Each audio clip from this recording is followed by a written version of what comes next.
जय जगन्नाथ।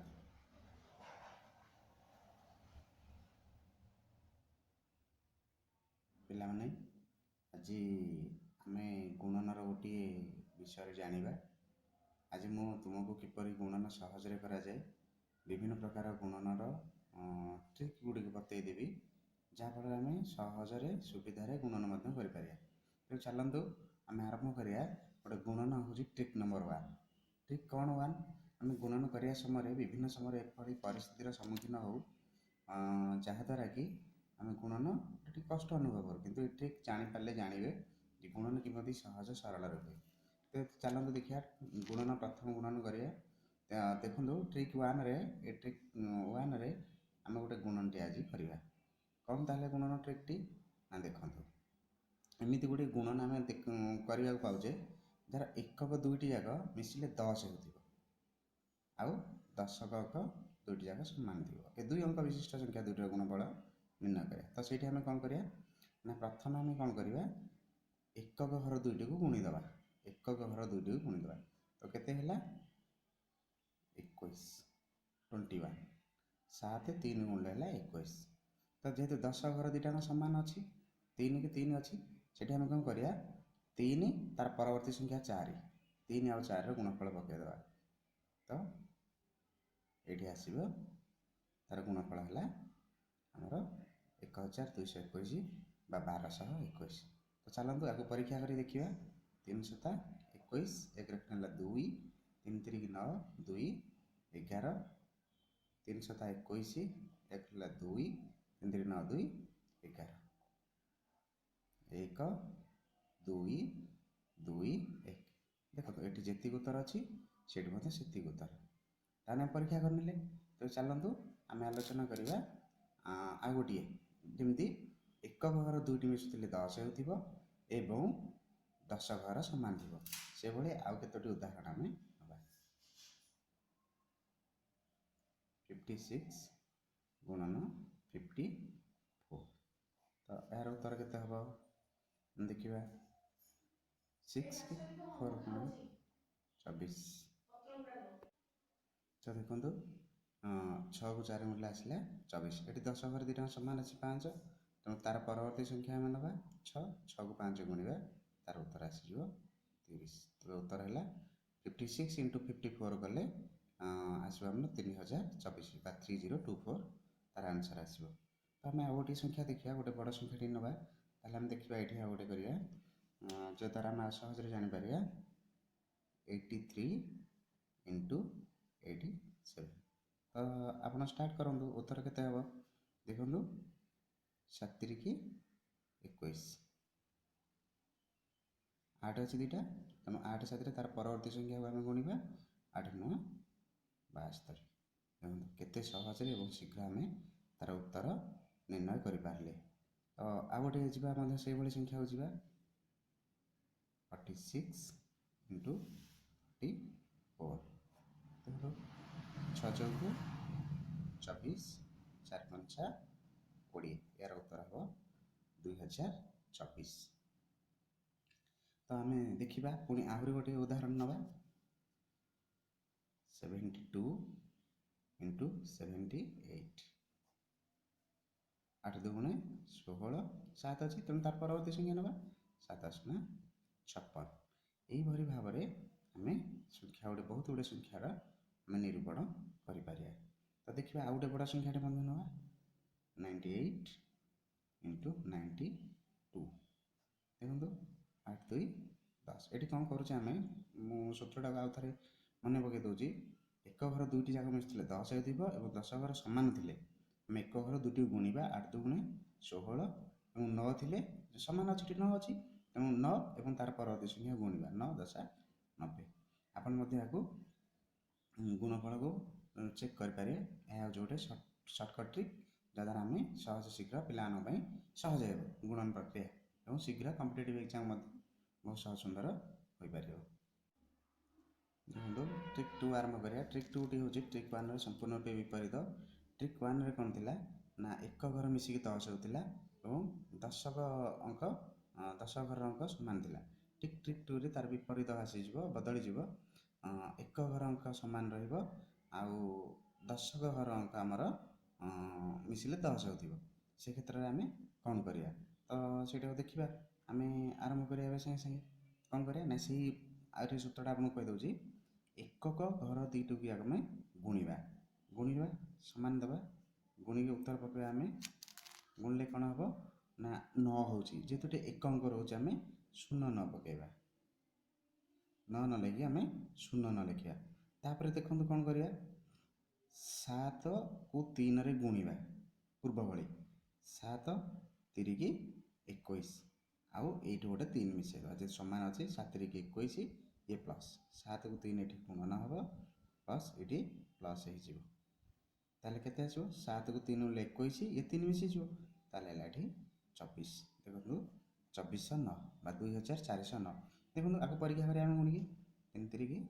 9 3 7 21 3 3 की 9 3 7 21 9 9 के 10 2 रखना 1 2 के 2 2 2 4 2 देखंतु एठी जहा अछि हमर मध्ये सेठी समान आसला ताले आउ से सूत्रटी करिया देखंतु एठी हम उनेथिले 83 गुणन 87 तो एठी बदल देबा 83 बदल देले कोन हबो ना 38 इनटू आसी जिवो 78 एठी देखंतु समान केते आसीबो कौन कले ना 8 को 8 गुणिबा 8 8 64 एठी 64 हम पकाइबा पुनराय सूत्र को करिया 3 को 7 गुणिबा 3 7 21 21 रे कौन करिया ना 8 मिसेबा 21 8 29 देखंतु गुणफल केते आराम से बाहर पड़ला केते शीघ्र मध्ये बाहर पड़ला 2964 पुन देखंतु पूर्व ठीक रे थिला 46 गुण 44 आपको जदि हम उल्टे दबा 64 गुण 44 हे जिवो एठी आ गोटे करिया 64 गुणन 44 उत्तर केते आसीबो 4 चौको 16 6 चौको 24 ये 4 मिसि जिवो 24 3 27 2716 एही परि भाबरा हमें खूब शीघ्र मध्ये निरूपण करि पारिया देखले ट्रिक नंबर 1 ये गोटे प्रकार गणित आसला जोठी की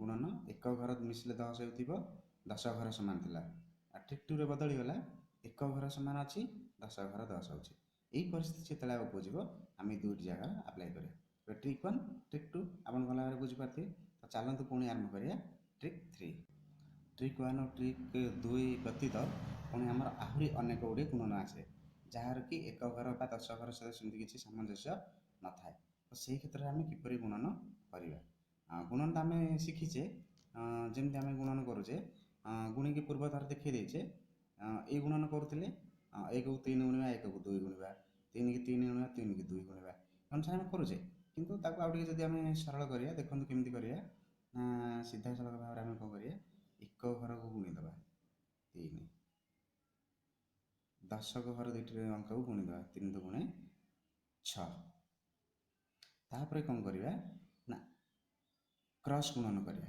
ए गुणन करिया गुणन करी मिसई की फल पकाया 2 के 2 ये आसीगला 2 3 3 की 9 आप मिसई दबा 11 केतला 11 मझे 11 लिखिया किंतु कोन होछ हम तीनटा तले घर नउचे ना गोटिए घरे गोटी अंक रहइबो तेनु एठी 11 11 रहइबो ना तेनु ए एकटी कोठी जिवो एठी ट्रांसफर हे जिवो ताले उत्तर हो केते 7 1 3 ताले 23 आ 31 के हम गुणिले उत्तर मिलिबो 713 तो देखंतु एठी मध्ये सेमति गुणिबा 2 चौकु 8 1 2 गुणे 2 1 को 4 गुणले 4 2 की 2 गुणले 4 4 4 मिसि गले 8 एठी सहज रे मिसि बाहर पड़ला पुणी हमें गोटे नवा देखिबा 13 गुणन 22 ए गुणनटी कले कौन होची शीघ्र सहज रे होची ट्रिक द्वारा जद्वारा हमें विभिन्न प्रकार एग्जाम रे सहज आ शीघ्र रे उत्तर बाहर कर पारे 3 गुणे 6 2 के 2 2 3 की 6 2 के 2 6 2 8 286 आसीबो पुणी पुनश्च देखिबा जदि आ गोटे गुणन 15 गुणन 11 1 5 5 1 के 1 1 5 5 1 के 1 5 और 1 मिसि गले 6 165 କିନ୍ତୁ ଏଇଟା ଆମେ ଛୋଟ ଛୋଟ ନେଉଛୁ ଜଣକ ପଚାରିବେ ସାର୍ ଆସିବ ଯଦି ଆମର ଗୋଟିଏ ବଡ଼ କରିବାର ପ୍ରଶ୍ନ ଆସିବ ତ ଦେଖନ୍ତୁ ଆମେ ସେଇଠି ଗୋଟେ ବଡ଼ ଅଙ୍କଟି ମୁଁ ନେଉଛି କରିବା 52 ଗୁଣନ 37। এই ক্ষেত্রে শীঘ্র আমি কেମିତି କରିବା 7 ଦୁଗୁଣେ 14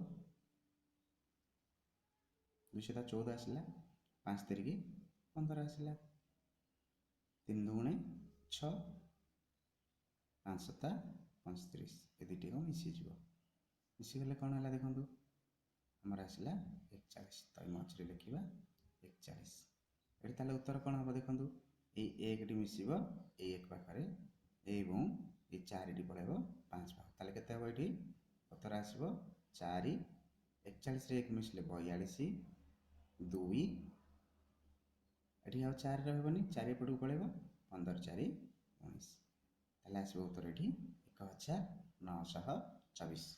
ପୁଣି ଆଉ ଗୋଟେ ଆମେ ଦେଖିବା ନିର୍ଣ୍ଣୟ କରିବା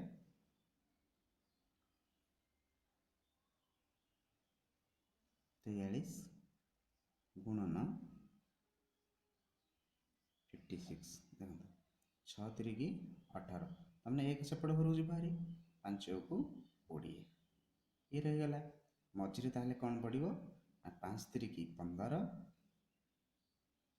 6 ଚଉକୁ 24 ମିଶିଲେ କେତେ ଆସିଲା 5 4 9 2 1 3 39 ଏଠି ରହିଲା 39 ତାହେଲେ କ'ଣ ହେବ ଦେଖନ୍ତୁ ଏଠି 8 ରହିଗଲା 1 ଏପଟ ଘରକୁ ଆସିଲା 1 ଆସିଲା 39 1 40 ହେଇଗଲା ଏଠି 0 ଆସିଲା ଏଠି 3 ଆଉ ନାହିଁ 4 4 20ରେ ମିଶେଇ ହେଲା 24 ତାହେଲେ ଉତ୍ତର ହେଇଗଲା ଆମର 2408। ପୁଣି ଆଉ ଗୋଟେ ଗୁଣନ ନେବା এইପରି ବାରମ୍ବାର ଆମେ ପିଲାମାନଙ୍କୁ ଅଭ୍ୟାସ କରାଇଲେ ସେମାନେ ଖୁବ୍ ଶୀଘ୍ର ସହଜରେ ଗୁଣନ କରିପାରିବେ ଏବଂ ଗଣିତ ପ୍ରତି ଯେଉଁ ଭୟ ରହେ ସେ ଭୟ ଆଉ ରହିବନି ସେମାନଙ୍କୁ ଗୁଣନ କରିବା ପାଇଁ ମଧ୍ୟ ଆଗ୍ରହ ଲାଗେ ଗୋଟେ ବଡ଼ଟି କରିବା ଦେଖିବା ଆମେ 92 ଗୁଣନ 73 ଏଇଠି ଆମେ ଦେଖିବା 3 ଦୁଗୁଣେ